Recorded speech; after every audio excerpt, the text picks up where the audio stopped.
தென்னாடுடைய சிவனே போற்றி, எந்நாட்டவர்க்கும் இறைவா போற்றி.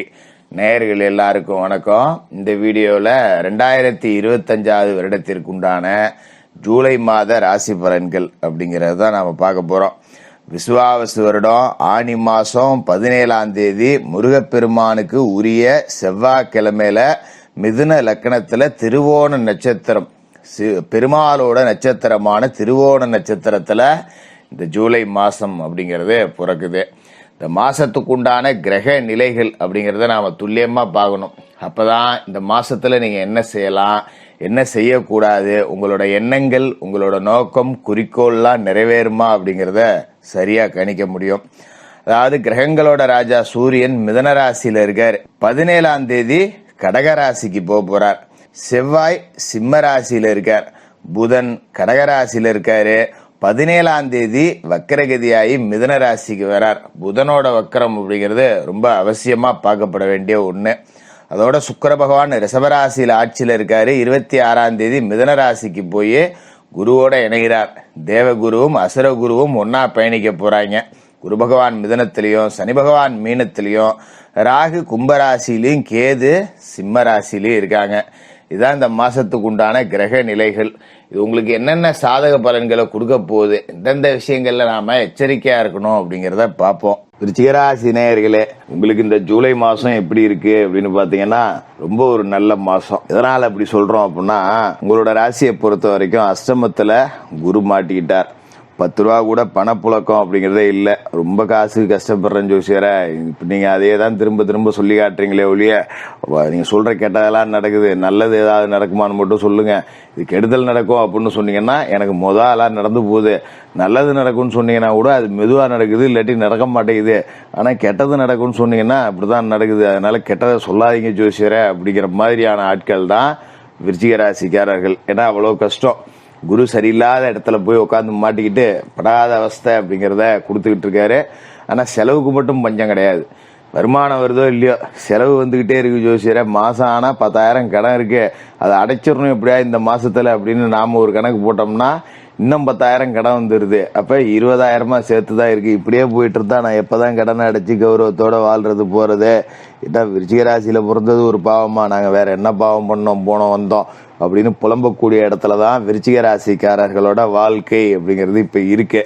அது மாதிரி விருச்சிக ராசியில ஓரளவுக்கு செல்வந்தர்கள், கோடீஸ்வரர்கள், பணக்காரர்கள் இருந்தாலும் அவங்களுக்கு மன உளைச்சல் அப்படிங்கிறது இருக்கு, மன நிம்மதி குறைவு அப்படிங்கிறது தான் இருக்கு. ஒரு பக்கம் காசு கஷ்டம், இன்னொரு பக்கம் மன கஷ்டம். பண கஷ்டம் வருது இல்ல மன கஷ்டம் வருது அப்படிங்கிற மாதிரி ஏதோ ஒரு ரூபத்துல கஷ்டம் அப்படிங்கிறது இருக்கு. கவலைப்பட வேண்டாம். ஜூலை மாசத்துல முதல் வாரத்திலேயே எல்லா கஷ்டத்தையும் தீர்றதை நீங்க உணர தொடங்குவீங்க. ஏன்னா ராசிநாதன் செவ்வாய் 10ஆம் இடத்துல இருக்கார். 10ஆம் இடம் அப்படிங்கிறது ஒரு அற்புதமான இடம், தொழில்ஸ்தானம் இல்லையா? அதனால பணப்பிரச்சனையில சிக்கி தவித்தவர்கள் எல்லாம் இந்த ஜூலை மாசத்துல பண கஷ்டத்திலேருந்து வெளியே வந்துடலாம். ஏன்னா குரு ரொம்ப படுத்திட்டாரு இல்லையா? இப்ப செவ்வாய் சிம்ம ராசியில இருக்கார், 10ஆம் இடத்துல இருக்கார். பூமி காரகன், ராசிக்கு அதிபதி. ராசிக்கு மட்டும் அவர் அதிபதி இல்ல, ராசிக்கு 6ஆம் இடத்துக்கும் அவர் தான் அதிபதி. அப்படிப்பட்ட அவரு 10ஆம் இடத்துல இருக்கார். அப்படிங்கும் போது சொந்த தொழில் முடங்கி போச்சு. தெரியாம ஒரு தொழில் தொடங்கிவிட்டேன், 10 ரூபா சாதிச்சிடலான்னு ஏகப்பட்ட நட்டம் ஆகி போச்சு, என்ன பண்றதுன்னு இழுத்து பிடிச்சி ஓட்டிக்கிட்டு இருக்கேன். கரையை மூடி போயிட்டா 4 சொந்தக்காரன் அங்காளி பங்காளி பார்த்து காரி துப்பி போடுவான்னு சொல்லிட்டு இதை இழுத்து பிடிச்சி ஓட்டிக்கிட்டு இருக்கேன். எங்கேயாவது வேலைக்கு போனா கூட தினக்கூலி கிடைக்கும், எனக்கு தினக்கூலி அளவு கூட தொழில வருமானம் இல்லை ஜோசியரேன்னு முடங்கி கிடந்தவங்களா அதே தொழில சாதிக்கக்கூடிய அமைப்பு. உங்களுக்கு தொழில அடுத்து என்ன செய்யலாம், இதை எப்படி அப்படியே ஒரு முன்னேற்றத்துக்கு கொண்டாடணும் அப்படின்னு யோசிச்சு பார்த்து யோசனை வரல இல்லையா? இப்ப வரும். என்ன செய்யலாம், இதுல நாம என்ன தப்பு பண்ணோம், இதை எப்படி மாத்தணும், இதுல ஜெயிக்கிறதுக்கு என்ன செய்யணும் அப்படிங்கறத கண்டுபிடிச்சிருவீங்க. நீங்க யார் அப்படின்னு உங்களுக்கே புரியக்கூடிய ஒரு நேரம் அப்படின்னே சொல்லலாம். அதனால இதுக்கு மேல தொழில் வளர்ச்சி நல்லா இருக்கும். இந்த மாசத்துல கரெக்டா புடிச்சிட்டீங்கன்னா அதை அப்படியே டெவலப் பண்ணி கொண்டு போயிட்டே இருங்க. தொழில் ரீதியா நல்ல வளர்ச்சி, வருமானம் அப்படிங்கிறது காத்துக்கிட்டு இருக்கு. அது மாதிரி ஒரு சில்லறை வியாபாரம் பண்றேன், ஒரு கடை வச்சிருக்கேன், போறேன் வரேன்னு கூட நிறைய வாடிக்கையாளர்கள் வரப்பெறத நீங்க பாப்பீங்க. இல்ல ஒரு மெயின் ரோட்ல ஒரு கடை கிடைக்கல, ஒரு ஓரத்துல கடை வச்சிருக்கேன், இங்க ஒன்னும் கூட்டம் வர மாட்டேங்குது அப்படின்னவங்களுக்கு எல்லாம் இப்ப நல்ல மெயின் பஜார்லயே இடம் அப்படிங்கிறது கிடைக்கும். அதை வச்சு வியாபாரத்தை பெருக்கலாம், தொழிலை பெருக்கலாம், 10 ரூபா காசு சம்பாதிக்கலாம், கடனை அடைக்கலாம், நிம்மதியா இருக்கலாம். அதை இந்த ஜூலை மாசம் கண்டிப்பா உங்களுக்கு செஞ்சு கொடுக்கும்.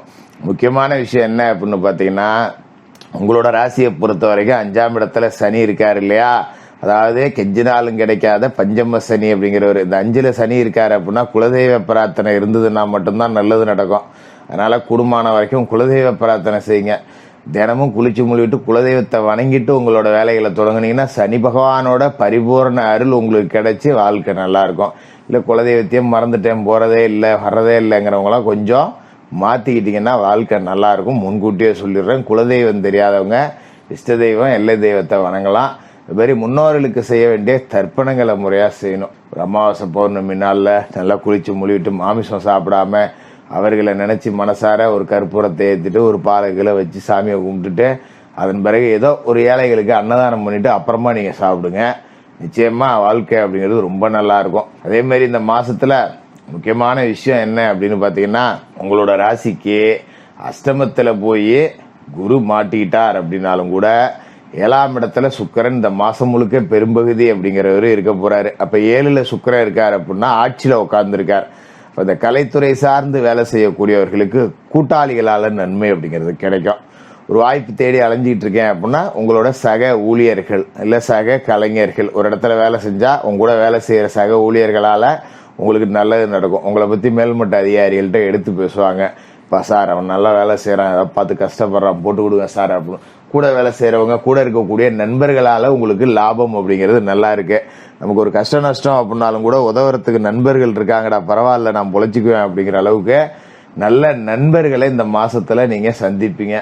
அடையான் ஜோசியாரே நம்ம கிட்ட இருக்கிறது பூரா நம்ம கிட்ட வாங்கி திங்கிறதா தான் இருக்கு, நம்ம கிட்ட இல்லைன்னா எட்டி கூட பார்க்காது, நம்ம கிட்ட இருந்தா வந்து உக்காந்துக்கும், எல்லாம் முதுகுல குத்துறதா தான் இருக்கு, இதுங்க எங்க எனக்கு நல்லது செய்ய போகுதுன்னு நினைக்கிறவங்க கூட நல்லவர்கள் யார் அப்படின்னு அடையாளம் கண்டுப்பீங்க. அப்படி ஒரு அற்புதமான மாசமா இந்த மாசம் அப்படிங்கிறது இருக்கும். அது மாதிரி முக்கியமான விஷயம் என்ன அப்படின்னு பாத்தீங்கன்னா, உங்களோட ராசிக்கு 9ஆம் இடத்துல புதன் இருக்காரு இல்லையா? அவரு 17ஆம் தேதி வக்கரமாயி 8ஆம் இடத்துக்கு போறார். அப்ப புதன் 8க்கு போறார் அப்படிங்கிறது ரொம்ப அற்புதமான ஒரு யோகம். நீங்க பயப்படவே வேண்டியது இல்லை. ஏன்னா அவர் 8ல போய் மறைகிறார். உங்களோட ராசிக்கு லாபாதிபதியா இருந்தாலும் மறைந்த புதனால் நிறைந்த தனலாபம். அப்ப லாபாதிபதி மறைஞ்சு உங்களுக்கு லாபம் கொடுக்கிறாரு அப்படின்னா மறைமுக வருமானம் வரப்போகுதுன்னு அர்த்தம். உங்களுக்கு லாட்டரி சீட்டு கூட உழுவுறதுக்கு வாய்ப்பு இருக்கு. கீழே கிடந்து பணம் கிடைக்கிறதுக்கு கூட வாய்ப்பு இருக்கு. ரோட்ல போயிட்டு இருப்போம் ஒரு 100-200 பணம் கிடைக்கும்.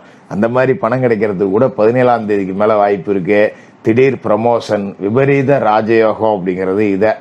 ஒரு இடம் வாங்கி போட்டீங்கன்னா பல மடங்கு விலை உயர்ந்து விற்கும். ஏன்னா பூமிகாரகனும் 10ஆம் இடத்துல தொழிற்ஸ்தானத்திலே இருக்காருங்கிற கணக்கு ரொம்ப அற்புதமா வேலை செய்யும். உங்களுக்கு ஒரு இடம் பூமி வாங்கல் விற்கல் குடுக்கல் வாங்கல் ரியல் எஸ்டேட் தரகு கமிஷன் ஏஜென்ட் இந்த மாதிரி வேலை செய்யறவங்க எல்லாம் உச்சத்துக்கு போலாம். நல்ல வருமானம் இருக்கும். எதிர்பாராத வருமானம் அப்படிங்கிறது இருக்கும். ஒரு இடத்த வித்தா கூட நல்ல விலைக்கு விற்கும். 10 ரூபாய் இடத்த 20 ரூபாய் வித்துட்டானே. ஒரு இடம் வாங்கினா 20 ரூபாய் இடம் 10 ரூபாய் வாங்கலாம். அந்த அளவுக்கு மலிச்சமா உங்கள்கிட்ட வரும். அதனால இடம் பூமியால லாபம் இருக்கு. அது மாதிரி மண்ணை நம்பி எந்த தொழிலும் செய்யலாம். விவசாயிகளுக்கு ரொம்ப சூப்பரா இருக்கும். போர் கீடு போடணும், வீடு கீடு கட்டணும், அஸ்தியாரம் பறிக்கணும், போகணும் வரணும்னா இந்த மாசத்தை நீங்க பயன்படுத்திங்க. மிக அற்புதமான ஒரு எதிர்காலம் விருச்சிக ராசிக்காரர்களுக்கு ஜூலை மாசத்திலேருந்து காத்துக்கிட்டு இருக்கு. குலதெய்வ வழிபாடு மட்டும் மறக்காம செய்யுங்க. குலதெய்வம் தெரியாதவங்க இஷ்ட தெய்வம் எல்லை தெய்வத்தை வணங்கலாம். முன்னோர்களுக்கு செய்ய வேண்டிய தர்ப்பணங்களை முறையா செய்யுங்க. நிச்சயமா வாழ்க்கையில நல்ல மாற்றம் இருக்கும். இந்த ஜூலை மாசம் அப்படிங்கிறது அதை உங்களுக்கு கொண்டு வந்து சேர்க்கக்கூடிய மாசமா இருக்கும்.